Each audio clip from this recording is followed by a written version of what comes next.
Hi guys, just letting you know about my HQ 1971 model, one of the very first.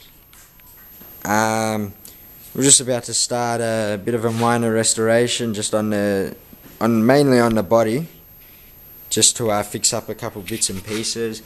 Bit of a scratch there. Hasn't got too much rust. It's not that bad. Body's pretty straight. There's a dint on the other side, but I'll show that soon. Yeah, bought it off an old bloke. So I was single owner car. So I did pretty good. Original number plates. Everything's pretty much original.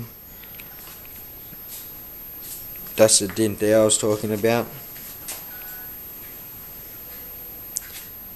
Got a GDS steering wheel, GDS dash.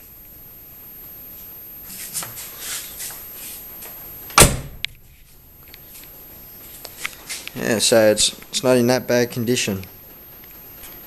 Hopefully soon I'll start getting it stripped and do some work.